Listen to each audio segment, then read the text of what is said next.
Não é possível iniciar uma série de mensagens no livro do Apocalipse sem alguns cuidados preliminares. Sem antes a gente conhecer algumas particularidades desse livro que é singular na Bíblia. Isso porque Apocalipse é um livro particularmente fascinante. Ele é alvo de muitas controvérsias, ele é repleto de mistérios, ele é cheio de simbolismos, nem sempre muito claros. Ele contém previsões impressionantes, grandiosas, espetaculares sobre o fim dos tempos. E ele é caracterizado por uma linguagem impressionante e única nas Escrituras, com diferentes propostas, inclusive de interpretação. A propósito, e aqui eu preciso fazer esse esclarecimento de saída, o púlpito, o ensino da CBMEMA, ele obedece àquilo que nós chamamos de hermenêutica histórico-gramatical literal. Ao ler as Escrituras, ao ler, interpretar, correlacionar e aplicar as Escrituras. O pessoal que fez o curso de capacitação de liderança deve estar lembrando da aula de hermenêutica do Felipe Divino e das aulas de MEB que nós tivemos com Emerson Pereira agora. Hermenêutica, só para você entender, é a ciência que define as regras de interpretação de um texto. Você tem hermenêutica bíblica, tem hermenêutica jurídica, tem uma série de regras para você interpretar um texto. E a partir da interpretação literal das Escrituras e também do Apocalipse, portanto, nós cremos que isso é um posicionamento desse que vos fala e também um alinhamento dentro da liderança dessa igreja. Nós cremos que, em primeiro lugar, que Deus ainda reserva um papel para Israel no futuro escatológico, no fim dos tempos. Isso a teologia chama de restauracionismo. Nós somos restauracionistas. Nós que eu digo, André, liderança da igreja tem caminhado nesse posicionamento. Nós também cremos que boa parte das profecias bíblicas estão vinculadas a eventos futuros, aquilo que a teologia chama de futurismo. Você não precisa guardar esses nomes, eu só preciso explicar para você, porque é esse o ângulo que nós vamos usar para entrar em Apocalipse. É sob essa lente hermenêutica, ou essa chave interpretativa que nós vamos investigar Apocalipse. E que haverá, sim, por fim, que haverá, sim, um reino messiânico literal sobre a terra, com Jesus reinando sobre o mundo. Isso é o que a teologia chama de pré-milenismo. Eu sou um restauracionista, eu sou um futurista, eu sou um pré-milenista. Tenho algumas dúvidas, lido com algumas questões, mas ainda não vi nada nas Escrituras que me demova desse posicionamento. Há outros posicionamentos?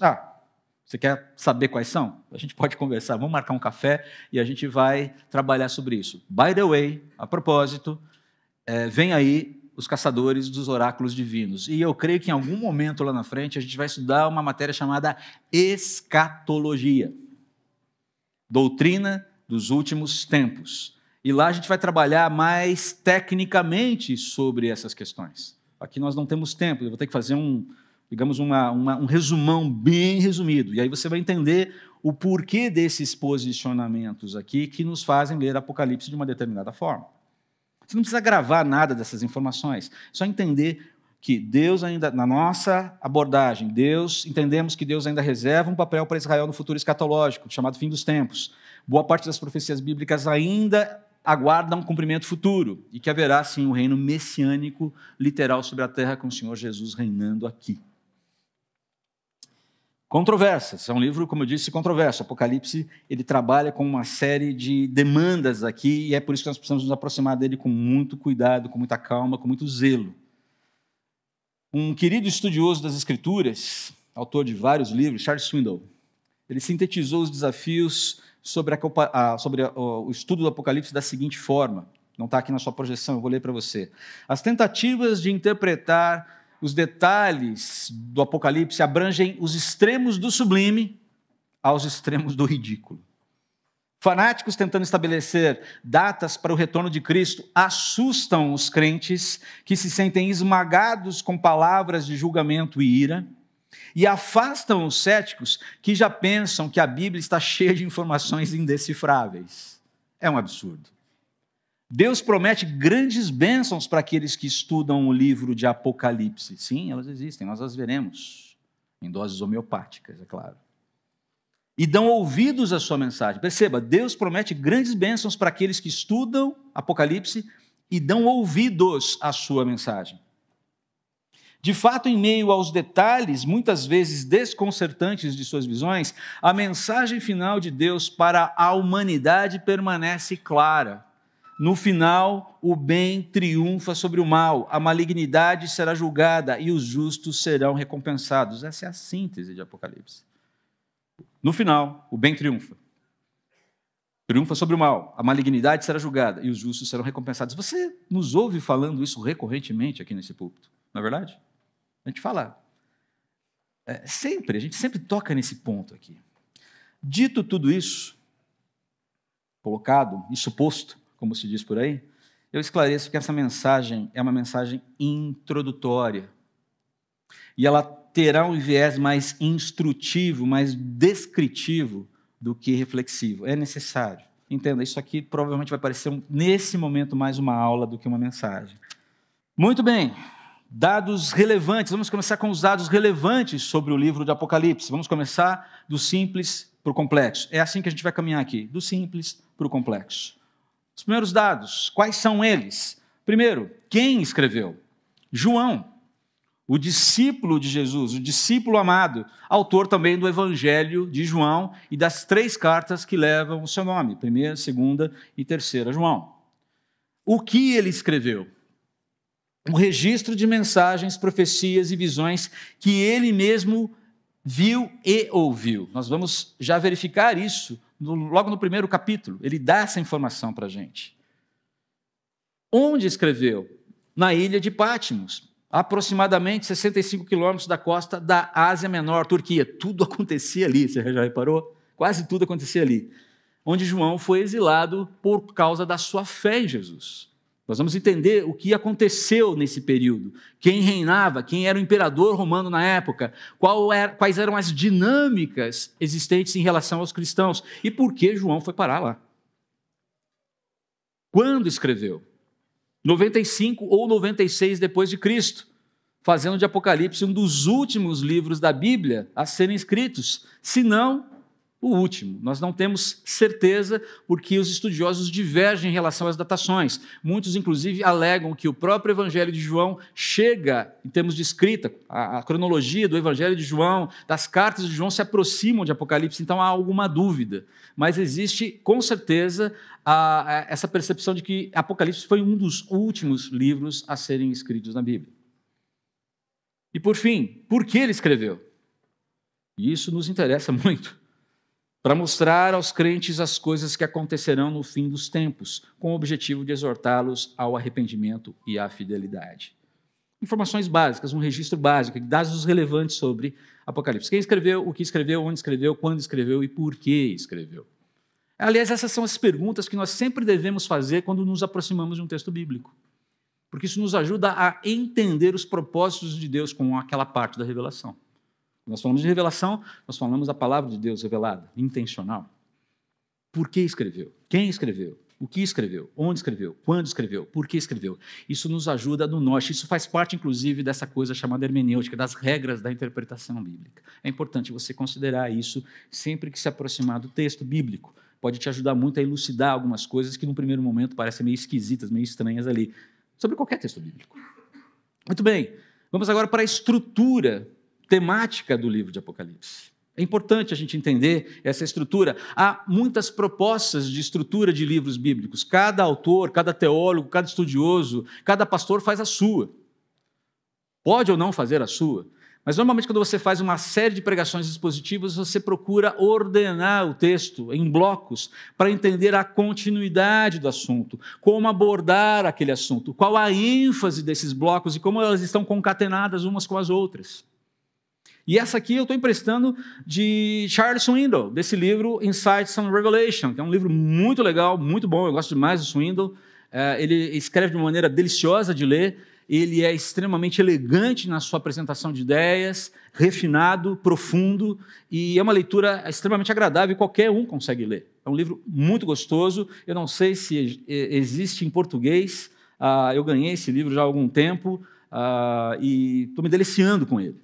Mas ele propõe essa estrutura temática que nós vamos inicialmente seguir, embora eu mesmo esteja dando nomes específicos a cada uma delas. E eu vou explicar o que significa essa estrutura de blocos e como isso vai funcionar lá na frente. Tá? Capítulos 1 a 3 ele chama de mensagens do imponente Salvador. Perceba aqui como o jogo de palavras que ele vai fazendo. Ele está se referindo a alguma pessoa. Quem é o imponente Salvador? Quem é o imponente Salvador? Ok, eu vou perguntar mais uma vez, porque eu acho que você está com medo de falar e errar. Não é pegadinha. O próprio termo já entrega quem é. Quem é? Jesus, sem dúvida alguma.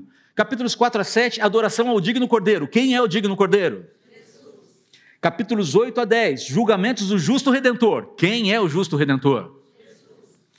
Capítulos 11 a 13, inimigos do soberano Senhor. Quem é o soberano Senhor? Agora vocês desanimaram um pouco. Essa tinha que ser aquela, uau, é ele. Então vou repetir, inimigos do soberano Senhor. Quem é o soberano Senhor? Jesus. É isso aí, igreja. E aí, a partir do capítulo 14, o enfoque muda um pouco. E ele vai falar sobre o valor da fé, da verdadeira fé, diante dos desafios da vida. A verdadeira fé produz genuína humildade, a partir dos capítulos 14 a 19, do capítulo 14 ao capítulo 19, e a verdadeira fé produz genuína paciência nos capítulos 19 a 22. Nesta série que nós estamos começando hoje, nós abordaremos apenas os 3 primeiros capítulos de Apocalipse, que nós estamos chamando de Ultimato, mensagens de Jesus às igrejas. Nós não vamos estudar Apocalipse num tiro só, porque senão você vai clamar pelo arrebatamento antes que eu termine. Cansa demais, Apocalipse é um livro denso. Então a nossa ideia, nosso planejamento contempla ao longo dos próximos anos, incluirmos esses blocos de estudos de Apocalipse entre outras séries, entremearmos as séries que estudaremos com blocos de Apocalipse. Talvez Jesus volte antes, eu não sei. Talvez a gente veja Apocalipse inteiro antes da volta dele. Ficaremos mais preparados para isso, mas essa ideia de atacarmos pelo menos uma vez por ano um bloco de Apocalipse, ok? Só para você entender como é que vai funcionar. E esse primeiro bloco nós chamamos de Ultimato, mensagens de Jesus às igrejas. Quais igrejas? Você vai ver no final do texto de hoje, mas eu já vou cantar a bola para você. São 7 igrejas, que ficavam todas na mesma região ali na Turquia, ali na Ásia Menor, conhecida também como Anatólia. Éfeso, Esmirna, Pérgamo, Tiatira, Sardes, Filadélfia e Laodiceia. E todas essas igrejas recebem, elas são os destinatários finais da mensagem do Apocalipse. Mas nessa introdução, nos capítulos 1 a 3 de Apocalipse, o Senhor Jesus particulariza em algum momento uma mensagem, ele dá uma mensagem específica para cada uma dessas igrejas. Igrejas reais, igrejas literais, elas existiram no tempo e no espaço. Elas eram contemporâneas de João enquanto ele estava exilado em Patmos. Pertinho, 65 quilômetros. E cada uma delas vivia uma dinâmica, cada uma delas vivia uma história, cada uma delas impregnada pelo Evangelho, alcançada pela graça do Senhor Jesus, mas cada uma delas, dentro do seu contexto, estava vivendo com um desafio específico. E algumas estavam caminhando melhor e outras estavam caminhando não tão bem. E o Senhor Jesus manda um alerta para elas. Por isso a palavra ultimato. E nós temos muito a aprender com as cartas que o Senhor Jesus mandou para essas igrejas. O primeiro ponto é porque o Senhor Jesus se preocupa com o seu corpo, ele se preocupa com a sua igreja, ele se preocupa com a colocação do seu povo no meio do tempo. Jesus não deixou uma mensagem e foi embora para o céu dizendo, agora, se virem e quando eu voltar a gente conversa. Não, há um interesse real, há um interesse genuíno com o viver, com a construção dessas comunidades, com a operação dessas comunidades dentro dos seus contextos, com a saúde do corpo de Cristo vivendo na face da terra. O Senhor Jesus se importa, ele se interessa, e é por isso que ele manda essas mensagens de uma maneira muito clara. Ok, dito isso, outro ponto importante aqui que nós precisamos destacar, as palavras-chave no livro do Apocalipse. Quais são elas? Vou apresentar inicialmente 5, que são as mais representativas em todo o texto, ou que têm mais impacto, ou que falam mais sobre o texto. A primeira delas, Apocalipse, que é o que dá o nome em português, Apocalipse, mas que significa nada mais do que revelação, desvendamento, divulgação. A palavra simples significa simplesmente revelar algo que estava escondido. E é interessante que ela aparece apenas uma vez em Apocalipse, no versículo 1. Nós chamamos o livro de Apocalipse, dá uma ideia, uau, algo apocalíptico, final dos tempos, hecatombes, destruição, sangue, suor, né? John Wick, pancadaria, Matrix. A gente pensa sempre nessas questões meio Walking Dead. Calma. Tá? Apocalipse significa apenas revelação. Curiosamente, a sua Bíblia, se você tiver uma Bíblia em inglês e for para Apocalipse, está lá o nome. Qual é o nome? Revelation. Tá? Poderia ser, no bom português, revelação. Descortinamento. Olha que legal, olha que chique. Desvelamento. Simplesmente é isso. Revelação do Senhor Jesus Cristo. O Senhor Jesus dizendo como é que as coisas vão acontecer no final. Não tem nada de Walking Dead, zumbi, como é que chama? Apocalipse zumbi, esquece isso. Matrix, Mad Max e sei lá mais o quê. Calma, não é tão simples assim. É mais simples do que parece, na verdade. Outros dois termos interessantes que aparecem e eles precisam ser entendidos porque isso aqui é muito foco de confusão e muitas vezes até mexe com a esperança das pessoas em relação ao fim dos tempos, dos crentes até. A palavrinha entaxei, não é entachei, tá? Você pode falar entachei, mas cuidado com o acento que dá um sentido meio esquisito aqui. Entachei, que significa breve, o enfoque, e colocar aqui engis também, que significa próximo. Entenda que essas duas palavras, quando elas aparecem no texto, o enfoque delas aqui não é a brevidade da volta de Jesus. Não é a ideia, não passa a ideia de haver um pequeno espaço de tempo entre a promessa da volta e o cumprimento da volta. Não é isso que está falando aqui. Entache e eng significam a iminência da volta de Jesus, o caráter iminente da sua volta. Será uma volta repentina, será uma volta súbita, será uma volta surpreendente, será uma volta a qualquer momento. Pode ser agora. Não foi. Mas não se iluda, pode ser no momento seguinte. Essa é a questão aqui. Próxima palavra importante aqui para a gente é homoios, que aparece no texto grego como um adjetivo, mas que no português é traduzido muitas vezes como uma espécie de conjunção, por assim dizer. É uma conjunção, como? Ela é usada em passagens de linguagem altamente simbólica, porque João viu representações simbólicas de eventos futuros e tentou colocar em palavras coisas que eram essencialmente indescritíveis. Ele olha, ele vê e a sua mente não consegue decodificar aquilo. Eu não consigo transmitir em palavras exatamente o que isso é. Então ele usa uma linguagem aproximada. Se você quiser abrir em Apocalipse 13:2, ligue a sua Bíblia, abra a sua Bíblia. A gente tem um exemplo disso. Tem vários, mas eu vou citar apenas um por conta do nosso tempo aqui. Tá bom? Eu vou ler a partir do versículo 1, 13, 1 e 2. Olha só que linguagem altamente simbólica aqui, tá? Ela significa alguma coisa. O quê? Veremos no futuro próximo, se Deus permitir. Então vi sair do mar uma besta. E quando ele fala de besta aqui, não é besta quadrada, tá? Não é besta redonda, não é besta triangular, não é um animalzinho qualquer, é um animal feroz. O conceito de besta no Apocalipse é um animal feroz, não é um animal domesticado, é um animal perigosíssimo, que pode causar profundo dano. É um bicho com o qual você não... Opa, quero manter distância desse negócio. Então vi sair do mar uma besta. Tinha 10 chifres e 7 cabeças, e uma coroa em cada chifre. Em cada cabeça estavam escritos nomes de blasfêmias. Olha só, aí entra o homoios aqui. A besta parecia um leopardo, mas tinha pés como de urso e boca como de leão. E o dragão deu à besta seu poder, seu trono e grande autoridade. Aí você vai ter que se perguntar, quem é a besta? Quem é o dragão? Por que tantas cabeças? É uma linguagem simbólica. O dragão é uma linguagem simbólica, representa alguém de fato. Quem é o dragão? Mas isso é alguma coisa para a gente ver lá na frente. Então, note, Apocalipse não é um livro... Agora, aqui eu preciso fazer um alerta aqui antes de continuar. Apesar de Apocalipse conter grandes doses de linguagem simbólica, ele não é um livro simbólico exclusivamente. Apocalipse contém linguagem simbólica, mas não só.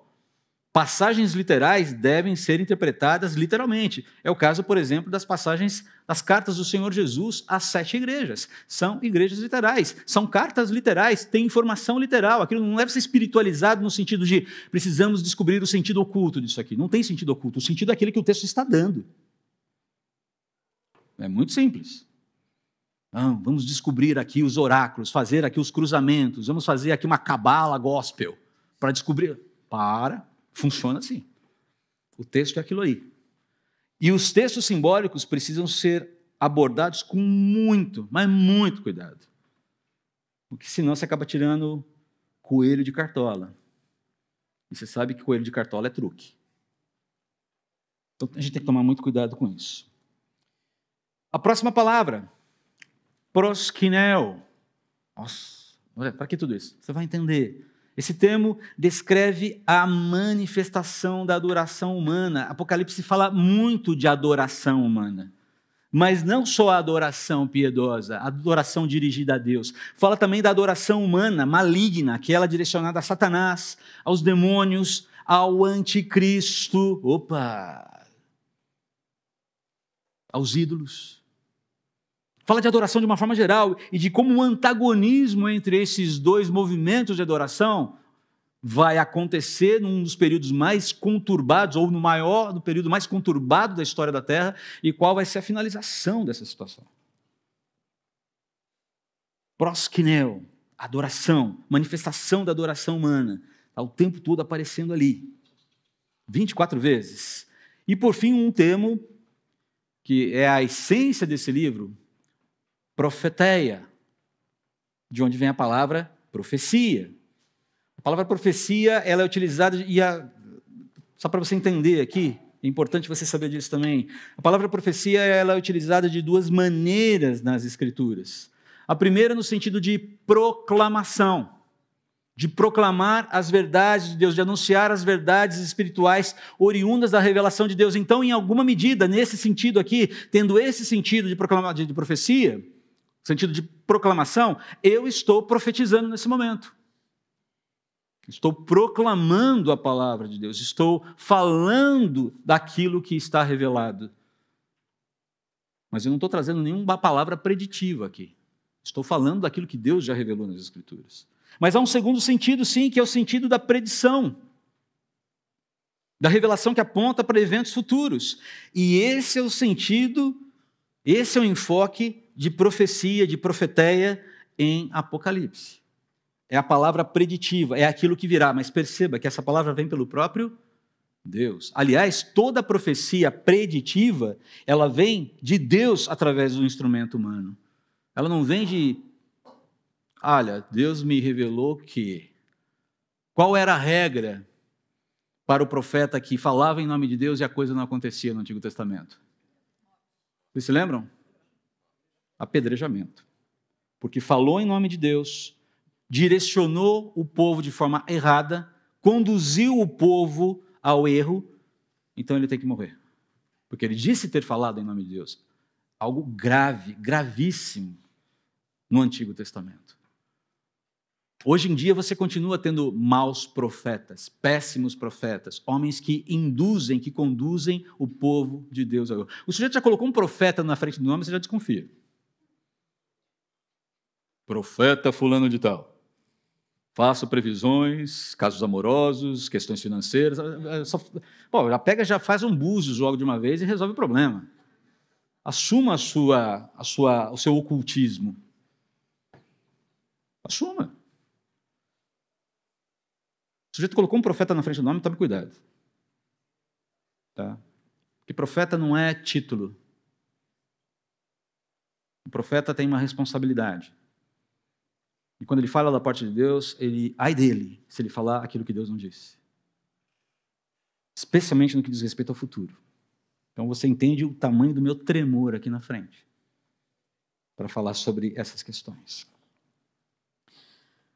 Por que estudar as profecias? E aqui nós entramos num terreno talvez um pouco mais devocional, que ajude-nos na construção de um acalento no coração. Primeiro, porque a profecia, ela consola. Ela tem esse poder de nos consolar. Veja lá, e esse provavelmente será o texto que eu talvez compartilhe com o Álvaro hoje à tarde, lá no sepultamento, no velório da dona Sara. A igreja de Tessalônica estava passando por um momento de muita crise na sua fé, porque muita gente estava falando, Jesus já voltou, hein? E eles falam, peraí, mas a gente ficou, o que aconteceu com os nossos irmãos em Cristo que já faleceram? Como assim? Ficamos, vamos, ficaram? O que está acontecendo? E Paulo escreve dizendo, queridos, não é nada disso, Jesus ainda não voltou.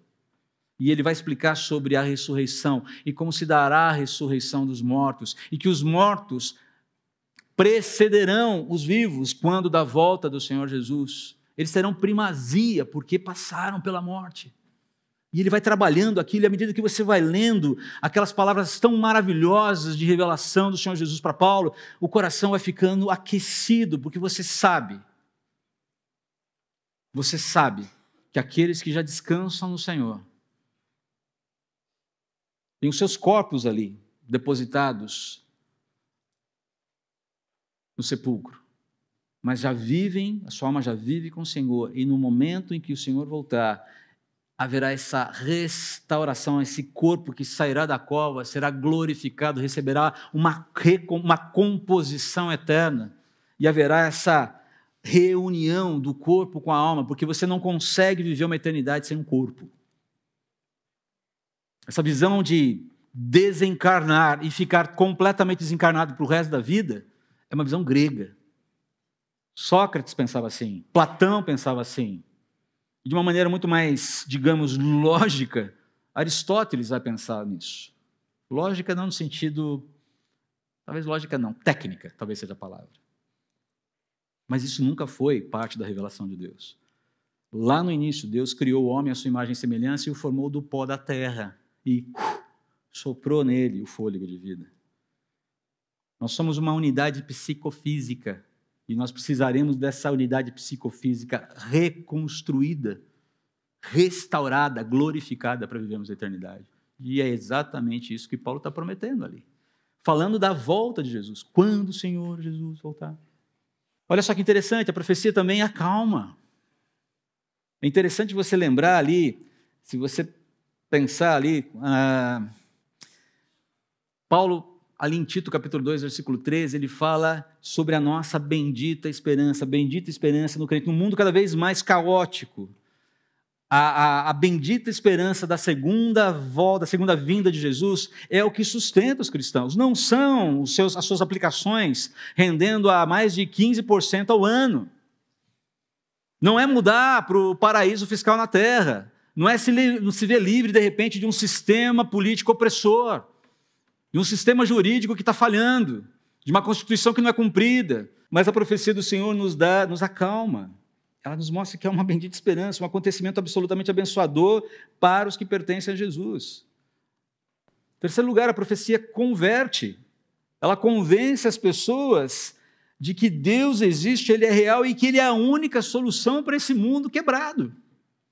Você vai ver ali as pregações, ali em Atos, capítulo 3, Pedro pregando ali em Jerusalém ainda, depois se você for para Atos, capítulo 17, Paulo pregando ali lá em Atenas, ali no Areópago, você vê essa manifestação da graça de Deus, e basicamente todas essas pregações culminam na ressurreição do corpo e na volta de Cristo, ou na volta de Cristo na ressurreição do corpo.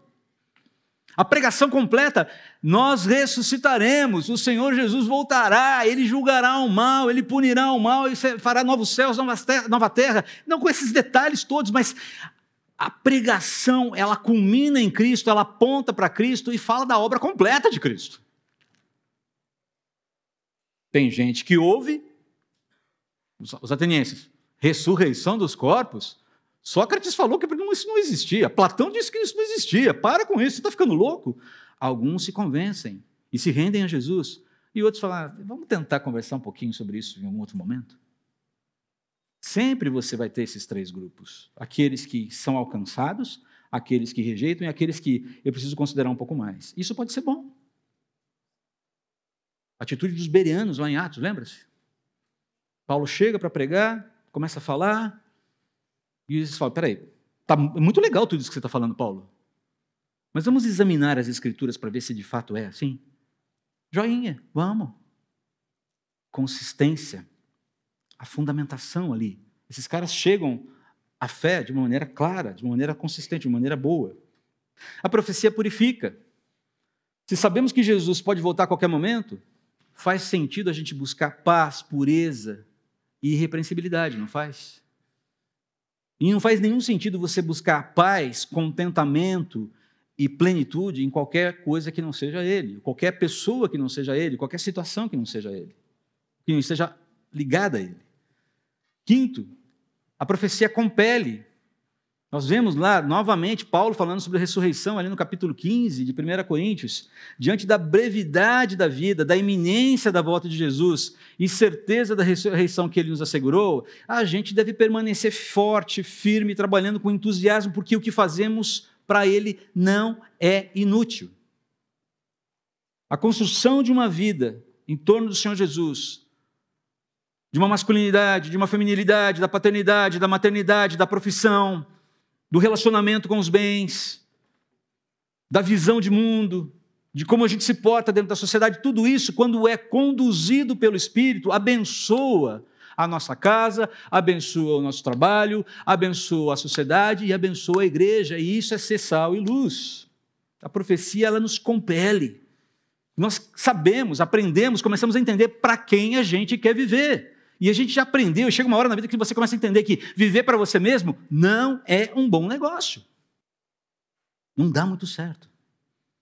Viver para a gente mesmo não dá certo, porque na hora em que você tem que encarar a morte, você tem que ver quem te dá lastro para superar esse grande trauma que é a morte. A conta do banco não vai dar lastro. Os diplomas na parede não vão dar lastro. O casamento não vai dar lastro. Os filhos não darão lastro.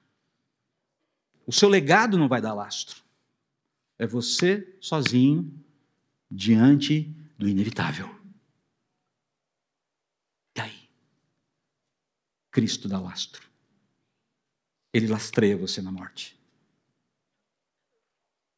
Não vale a pena organizar a vida em torno dele? Parece que sim, desde já. E não só esperando a morte chegar. Enquanto eu estou aqui, eu vou vivendo a minha vida. Quando chegar a hora da morte, aí estou garantido. Passaporte. Não, você não está entendendo. O compromisso, ele envolve o todo da vida.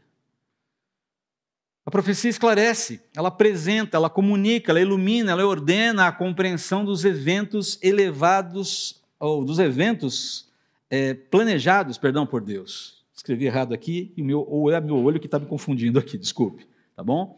Agora, temos que entender que o objetivo maior das profecias é testemunhar Jesus Cristo e glorificá-lo. Esse é o maior objetivo das profecias. E o Dr. Roy Zuck, que foi mencionado, inclusive, no curso de capacitação de líderes, foi deão acadêmico no Seminário Bíblico de Dallas, morreu em 2013, ele sintetiza bem esse ponto sobre o objetivo maior das profecias, num livro chamado A Interpretação Bíblica, que foi indicado também para aquele grupo que estudou, fez o curso de capacitação de líderes, se não me engano, pelo professor Emerson Pereira. Olha só o que o Zuck fala aqui nesse livro. As Escrituras deixam claro que Jesus voltará para estabelecer seu reino na terra. Ele reina hoje nos céus, mas a manifestação terrena do reino, quando ele vier pessoalmente, ainda é um evento futuro. A história tem um curso a seguir, ela segue de acordo com o plano de Deus, que culminará no retorno de Cristo, seguido de seu reinado milenar. Este será sucedido pela eternidade no novo céu e nova terra. Evidentemente, é um equívoco, e presta atenção aqui, porque isso é muito sério. É um equívoco reduzir o reino de Deus ao governo do Senhor na alma de uma pessoa, ou conhecê-lo meramente como a imortalidade do cristão. O propósito do plano de Deus é muito mais que soteriológico, muito mais do que salvar sua criatura.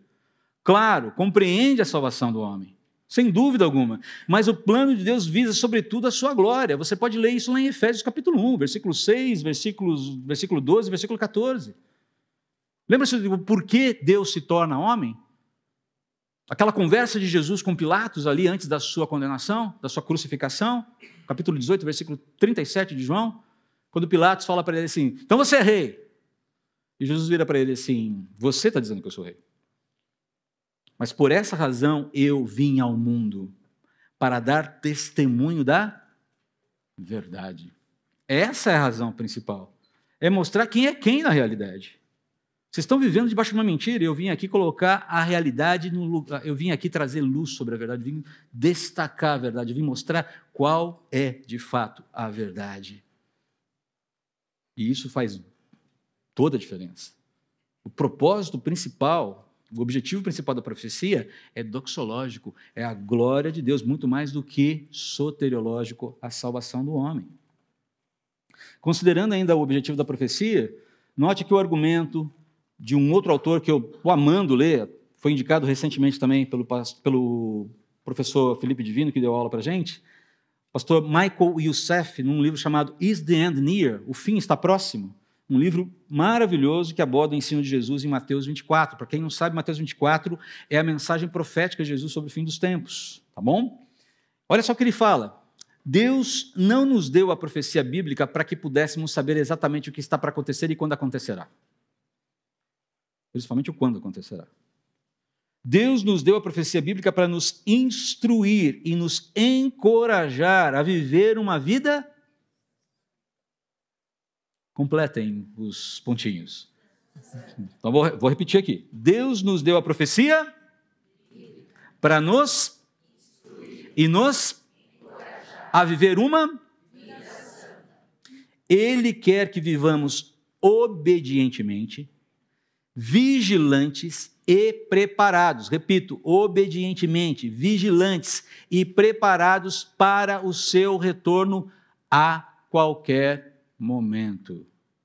Não sabemos o dia e a hora, mas sabemos o que Deus nos chamou para fazer. E esse é o ponto. Se sabemos, estamos fazendo? Essa é uma pergunta aberta. Estamos fazendo? Estamos fazendo o que Deus nos chamou para fazer? Queridos, a minha intenção aqui com essa pergunta não é acusar e nem gerar culpa, nem gerar acusação. Nada disso. Quem sou eu para fazer isso? Nada disso. O foco aqui é promover reflexão que gere transformação no coração diante do Senhor Jesus, coração rendido diante do Senhor Jesus, que promova paz, que promova esperança e também ação na minha e na sua vida. E antes de nós entrarmos definitivamente em Apocalipse, há 3 lições muito práticas que nos ajudarão nesse processo. É uma coisa bem resumida aqui. Esse processo de sermos transformados, pacificados, esperançados, ativados por Deus e também na jornada que se segue até nos encontrarmos com Jesus pela morte ou pela sua vinda. Então, as lições práticas aqui. Foque nisso aqui se você esqueceu o resto. Tá? Primeiro, a palavra inerrante de Deus é um mapa confiável para as nossas vidas. Ontem nós estudamos sobre isso no grupo de homens.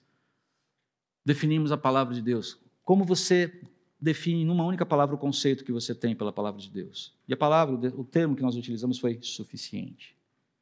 Por mais dificuldades que nós tenhamos para compreender um livro, por exemplo, como Apocalipse, nós podemos confiar que Deus usará essa interação com as Escrituras para cumprir os seus propósitos em nossas vidas. Consolar, acalmar, converter, purificar, impelir, esclarecer e, sobretudo, glorificar o seu nome. Nós podemos ter certeza disso. O meu pedido para você, o meu desafio para você, ore para que Deus use essa série para transformar o seu coração, transformar a sua vida, pacificar o seu coração em relação à realidade que a gente está vivendo, infundir esperança na sua volta e impelir o seu viver e testemunho nesse mundo. Ore por isso.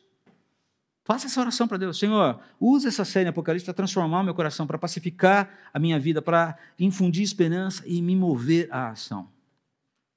E aguarde. Tenho certeza que você vai ser profundamente impactado. Não pela minha palavra, mas pela palavra de Deus. Segundo, conhecer o plano soberano de Deus substitui o medo por esperança. Em 1 João, capítulo 5, versículo 19, nós lemos o seguinte: sabemos que somos filhos de Deus e que o mundo inteiro está sob controle e poder do maligno.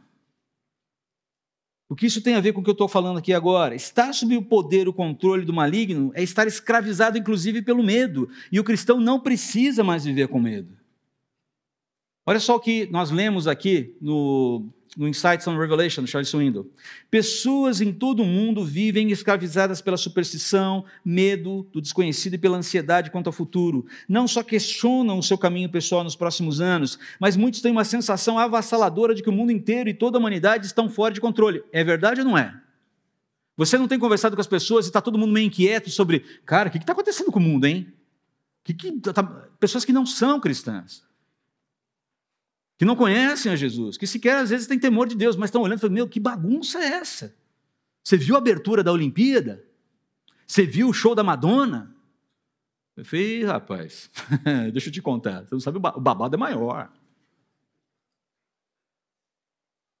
Guerras, fomes, doenças, desastres naturais, essas tragédias fazem parecer que o caos reina. O livro de Apocalipse demonstra, no entanto, que não importa quão más as coisas pareçam ser, Deus está executando o seu plano soberano. Este livro nos garante que no final, Deus vencerá. Essa era a hora de vocês falarem um amém, mas daqueles de... Amém, igreja? Amém. Amém. Eu sei que você quer ir embora, calma, a gente já está embora daqui a pouquinho.